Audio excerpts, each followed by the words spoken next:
E aí, pessoal, vamos falar mal de um cara aqui porque dá dinheiro? Delícia. Mentira, não vamos falar mal necessariamente. Eu cometi um deslize e aí eu falei, eu acho que eu posso ser melhor do que isso.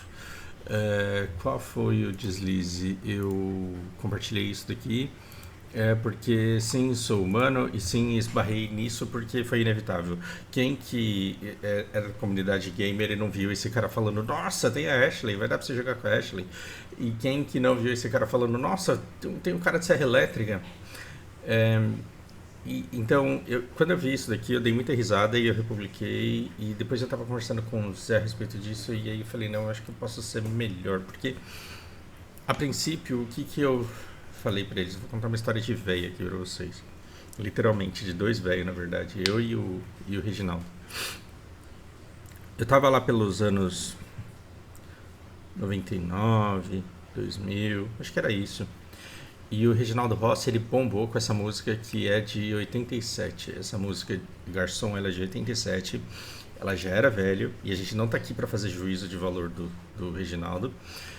E essa música era muito brega, só que esse cara ele tava bombando, ele tava aparecendo em tudo que era programa, cara. E a gente queria ver esse cara cantando, a gente, sociedade brasileira. E se juntava todo mundo pra ver ele na Globo ou em qualquer outro lugar e ficar dando risada do cara do quanto ele era ridículo. Aí a dona Olga, mãe da Juliana, ela me deu uma lição de vida muito importante. Porque ela falou assim: vocês ficam dando risada aí dele de graça e ele fica dando risada de vocês ganhando dinheiro. Muito simples a dona Olga e que saudade dela. Que pena que eu fui um namorado arrombado pra Juliana. O que aconteceu é que demorei muito tempo para me perdoar por isso, inclusive. O que me aconteceu, não estamos aqui falando da minha vida afetiva. Uh, o que aconteceu é que eu parei para pensar no Reginaldo e de fato, ele não estava ligando que alguém estava dando risada na cara dele, ele estava aparecendo em tudo que era programa, ele estava dando um monte de entrevista e recebendo por isso. Ele estava fazendo um monte de participações na televisão e recebendo por isso. E esse cara dava show. E nesse show, tipo, todo mundo ficava falando, pô, eu quero escutar a música Garçom, e às vezes o cara tocava essa música aí umas 3 vezes no show dele. E a gente tá num ambiente em que a gente vence por engajamento. E o que está dando engajamento são algumas métricas que não necessariamente são fáceis de satisfazer o público e que para satisfazer o público muitas vezes envolve que você desenvolva o personagem e se prostitua ele. Lembra que eu falei no vídeo anterior que eu não suporto assim a japonesa ter que vestir um personagem e falar fininho com aquela voz kawaii, fininha, levinha e ela tem que carregar esse personagem pra vida porque na sociedade ela vai falar daquele jeito, cara. Liberta a mulher pra ela falar do jeito que ela quer, do jeito que é natural pra ela, porque chega um momento em que ela até confunde o personagem com quem ela é de fato e fica difícil de separar as coisas. Ahn, eu conheço muito pouco do canal do David Jones, mas eu sei que esse cara ficou famoso dando hate. Hateando desenvolvedora, hateando jogo, hateando. E eu me afasto disso. Então eu não conheço o conteúdo do cara, porque quando eu via o cara falando mal das empresas que eu gostava e dos jogos que eu gostava, eu falava, pra que eu vou fazer isso? Eu não espero perfeição, eu espero um jogo que me divirta. Quando o jogo lançar, eu vou jogar o jogo. E quem não gosta tá apontando pro cocô, né? Porque você vai pro parque, você pode apontar para as flores, pros pássaros, ou pro cocô, ou pra sujeira. E o mundo é aquilo que você vê, e eu acho que a vida é curta demais para você ficar focando no que você não gosta. Mas tudo bem, porque isso não é um pessimismo de um cara que faz isso de graça. É alguém que está conseguindo muita grana com isso, porque afinal de contas esse cara é patrocinado por um monte de gente, ele ganha jogo de um monte de gente e de pobreza ele não está sofrendo. Só que o YouTube, ele submete as pessoas a uma mecânica muito cruel de você precisa produzir cada vez mais, você precisa estar em voga cada vez mais e você precisa que as pessoas te referenciem, você precisa que as pessoas te linkem e falem de você, porque é desse jeito que você se mantém em evidência. E essa prostituição do personagem pela busca da relevância e da visualização é uma coisa muito cruel, porque às vezes tudo que você quer é cuidar do seu filho de 3 meses. Então, quando eu comecei a zoar e falar que ele é o novo Reginaldo Rossi da comunidade gamer, eu falei, cara, primeiro, eu não sei nada sobre esse cara. Então eu tô falando aqui e eu falei, Fausto, rapaz, você pode ser melhor que isso. E aí eu vim no canal do cara e assisti esse vídeo aqui, só esse. Em que ele fala precisamos conversar e em que ele supostamente abre o coração dele e eu não vou dar uma de charlatão Vitor Santos aqui e tentar metaforar o cara. Não quero saber se ele está falando a verdade ou não. Agora, quando você analisa o discurso dele faz muito sentido. Por quê? Porque o personagem dele ganhou engajamento dando porrada. E quem dá porrada leva porrada também. E ele fala: eu tenho desde os primórdios do YouTube gente me atacando, gente fazendo piada comigo, gente me zoando. E quantas vezes eu processei alguém, ataquei alguém, ou ofendi. Ou não sei se ele ofendeu. Mas quantas vezes eu tentei parar alguém. Então você vê que é um cara que tá em outra vibe da vida dele. Ele tá cuidando do filho dele de 3 meses do jeito que eu tô na vibe de cuidar da Lana aqui. Ele tá de saco cheio de jogar, mas o personagem dele exige que ele jogue. E ele precisa, jogando menos, manter o nível de produção que ele tem. E o nível de produção que ele tem exige que ele faça uma coisa que ele aparentemente não tem saco mais pra fazer. Basicamente é isso que eu consegui enxergar no vídeo desse cara. E aí ele fala, pô, eu joguei. Sim, eu joguei, mas eu não lembro e eu esqueço. E aí eu comecei a tentar colocar isso à prova com a minha própria experiência. E vamos lá, Onimusha 2, lá pelo ano 2000, 2001, que eu lembro de ter jogado isso. Posso estar enganado e pode ter sido lançado em algum outro ano. Mas eu lembro que lá para 2003 ou 2004 lançaram o Onimusha 3 e quando eu já tinha esgotado o Onimusha 2. Esse jogo, eu não sabia japonês, eu fui aprendendo à medida que eu jogava. Eu zerei esse jogo várias vezes porque eu queria todas as possíveis cutscenes desbloqueáveis. Na época eu comprei um livro guia para saber como que eu desbloqueava todas as cenas e conseguia todas, como que eu platinava o jogo. Na época era com livro porque o Google não tinha essa disponibilidade de informação. YouTube não existia ainda. E tempos depois veio o 3 e eu joguei o 3 e eu achei uma bosta. Porque simplesmente não era o que eu esperava. Eu não queria ver um francês dando tiro no jogo. E depois de ter zerado o 3, aí eu fui lá e joguei o 1. E o 1 tem uma distância muito grande entre o 1 e o 2. E eu zerei o jogo. Foi legal, eu gostei da história, eu entendi melhor. E aí eu tentei lembrar da história. E sabe o que eu consegui resgatar da história do 1? Nada. E aí eu falei, nossa, tinha uma mina lá, como que era o nome da mina mesmo? Porque eu não lembro. E o nome do personagem? Como que é o nome do francês? Eu também não lembro.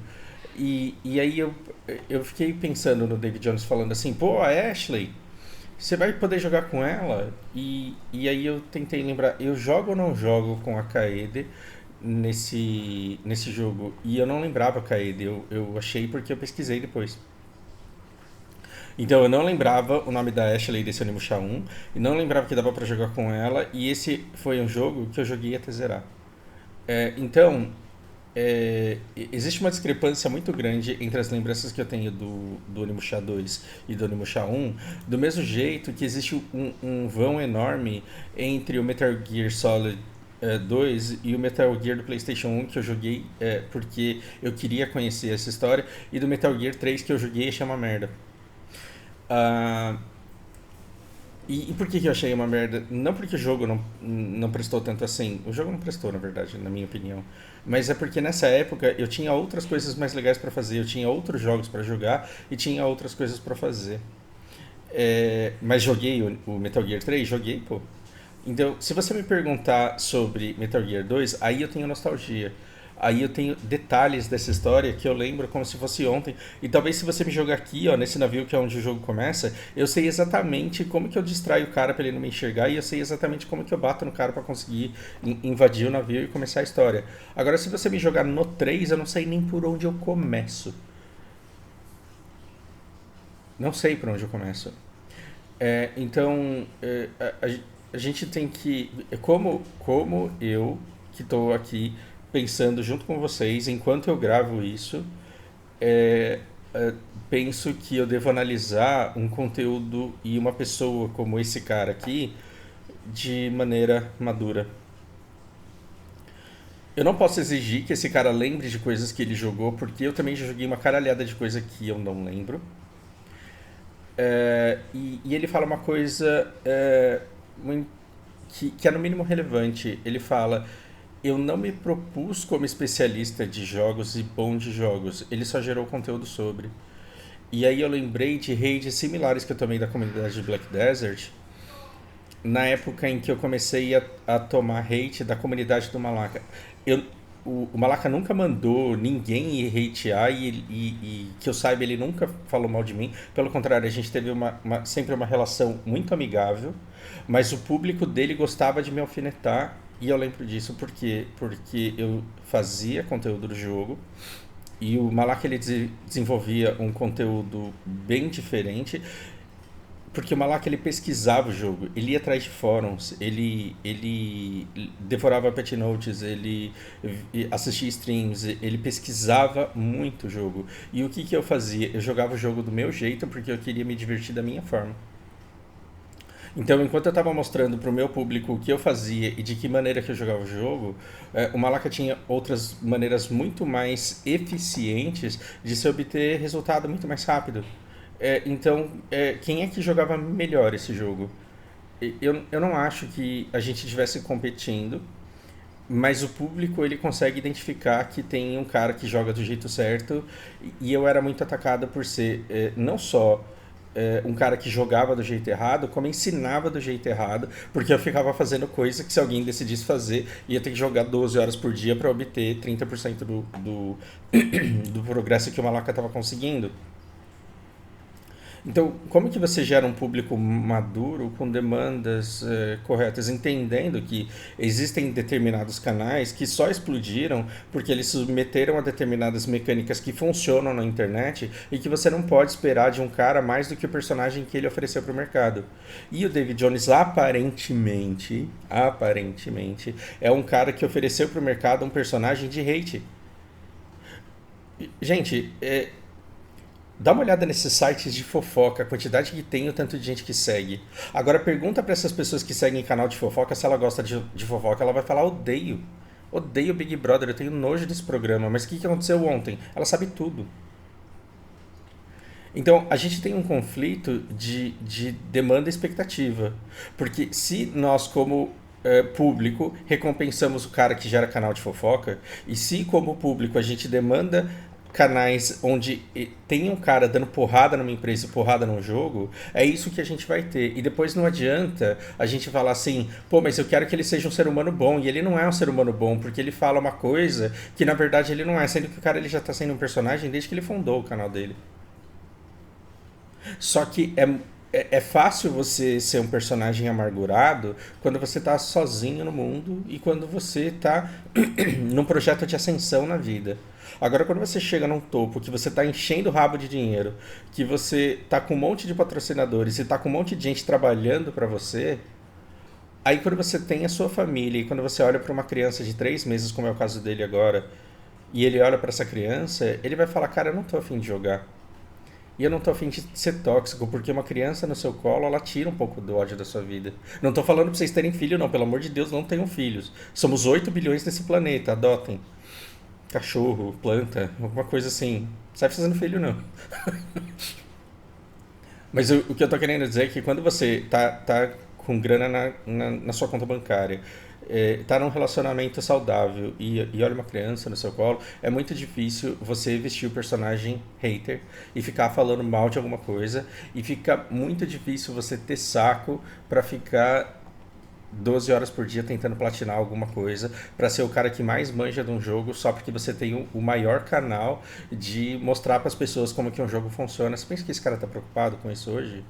Talvez ele não esteja. Porém, o mesmo personagem que ficou milionário oferecendo ódio para quem quer assistir ódio, Agora ele está jogando pouco, gerando pouco conteúdo, porém ele continua precisando manter a relevância que ele tem. E talvez como que ele consiga manter essa relevância, como que ele consiga se manter em voga, dando aos haters exatamente aquilo que eles querem. Porque lembra da lição da Dona Olga?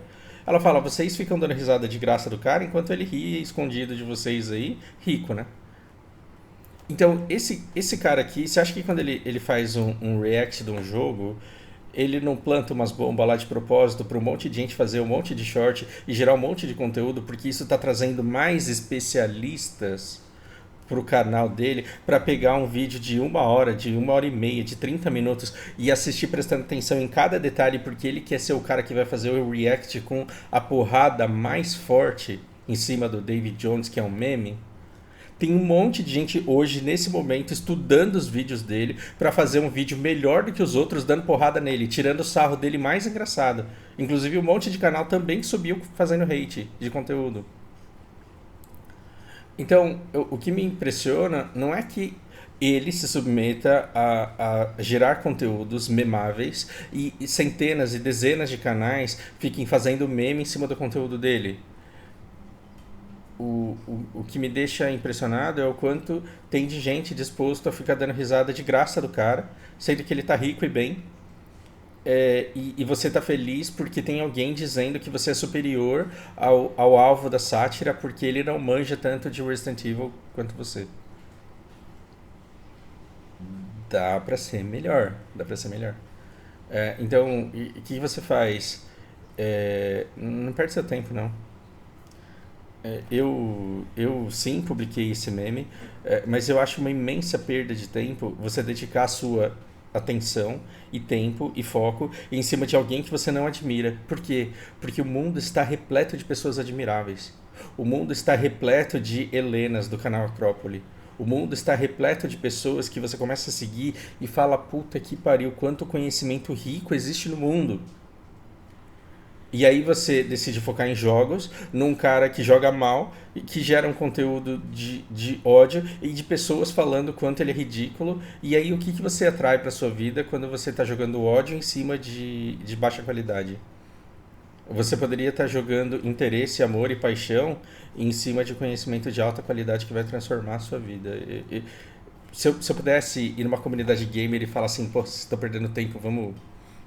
Mas quem sou eu, né? Quem sou eu para interferir na vida do outro?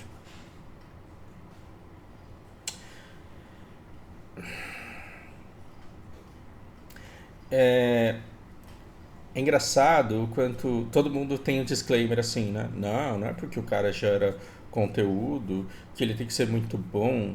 E é engraçado que quando eu gerava conteúdo de BDO e de HOTS também, ficava um monte de gente tentando encontrar defeito, por quê? Porque ele precisava ter a sensação de que ele era mais inteligente do que um cara que dedicava tempo da vida dele para gerar conteúdo sobre as coisas. Para cada pessoa agradecendo pelo conteúdo, tinha 10 dizendo que eu tava fazendo merda. E tudo bem, porque se você se propõe a gerar conteúdo sobre um jogo, você tem que estar preparado para esse tipo de porrada. E ele fala: eu nunca tentei calar ninguém, eu nunca mandei ninguém tirar vídeo do ar, eu nunca tomei atitude nenhuma. Por- e é claro que ele não fez isso, porque ele cresce quanto mais ódio ele recebe e quanto mais gente fala mal dele. Ele ganha mais dinheiro quanto mais pessoas fazem isso. E, e é engraçado que essa demanda pela destruição do trabalho do outro e pela inferiorização do trabalho do outro, ela tem um prazer momentâneo de te colocar como alguém que é melhor do que esse cara. Mas, na verdade, ela é só um grande desperdício de tempo de desenvolvimento próprio. Por quê? Porque o cara que ficava falando que eu perdia tempo fazendo life skill, jogando do jeito que eu jogava, ele não tinha as coisas que eu poderia ter no jogo. E aí como que ele se consolava? Ele falava, se eu quisesse me propor a fazer isso, eu faria muito melhor do que esse cara. E eu acho que isso é um pensamento muito pequeno, porque isso geralmente é um pensamento de quem não tem nada para mostrar. Então, se uma pessoa ela decide que ela vai dedicar 1 hora por dia pro Black Desert, ela não tem que querer produzir mais do que eu, e ela não tem que ter raiva do fato de dedicar 12 horas a esse jogo, porque eu ficava fazendo life skill enquanto eu dava aula. Essa pessoa ela não tem que ficar com raiva de eu ter escolhido priorizar e jogar de uma maneira diferente daquilo que ela faz. E ela não tem que tentar invalidar a minha análise e a minha visão da coisa só porque ela decidiu avaliar de uma maneira diferente. Ou seja, o papel do hater de ficar colocando de assistir o conteúdo do cara para ficar falando mal do conteúdo do cara, eu já acho um desperdício você pegar o jogo e ir lá e jogar o jogo. Agora, outra coisa é ficar dando risada da comicidade do comportamento porque aí não é do. É Gustavo o nome dele que ele falou. Aí não é do Gustavo. O Gustavo é uma pessoa que está cuidando do filho dele de 3 meses e está feliz e pleno e realizado. O David Jones é um cara que está vendo o canal dele crescer em relevância e se manter hypado, por quê? Porque ele está sendo alvo de um monte de gente que está atacando defeitos ali no canal dele. Ah, me perdi, esqueci o que eu ia falar. O, esse cara, ele tá torcendo para que a gente continue encontrando defeito no trabalho que ele faz, referenciando ele da maneira que ele tem que ser referenciado. E isso me lembra uma conversa que um desenvolvedor de conteúdo do bem do WoW desabafou para mim a respeito de um cara que desenvolvia conteúdo do mal pro WoW. Eu presenciei um cara que dedicava a vida a gerar conteúdo pro WoW, perdendo uma vaga na BlizzCon por um cara que ficava o dia inteiro, a semana inteira, o mês inteiro falando mal da Blizzard. Era patética a transmissão do cara, porque destilava ódio, saía ódio, assim, em forma de baba, quando o cara falava Blizzard. E a Blizzard, ela deu passagem e ingresso para a BlizzCon para esse hater e não para o cara do conteúdo do bem. Por quê? Porque, palavras da Blizzard, vocês têm que entender que a gente tem que seguir aqui algumas métricas comerciais.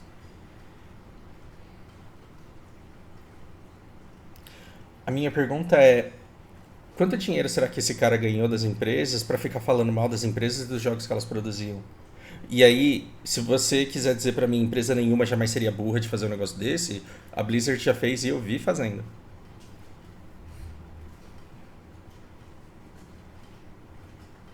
Agora eu tô pensando, se a Blizzard me processar, você tem que comprovar isso.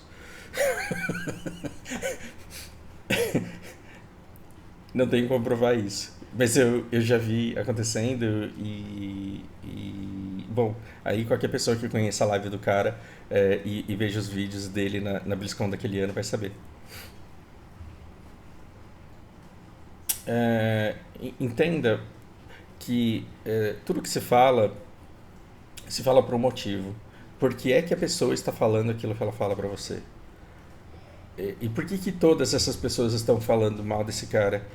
Porque elas também precisam de um lugar ao sol. Então, quando eu vejo alguém atacando a moral desse cara aqui, eu não tenho outra coisa a dizer a não ser você está usando exatamente a mesma estratégia de engajamento que ele usou para ficar conhecido da forma que ele ficou. Então, vocês são a mesma coisa. Você está falando mal de um cara, mas você está fazendo igual. Aí. Fausto querendo moralizar a comunidade gamer, que coisa pobre. Meu Deus do céu, deixa eu trabalhar aqui, gente.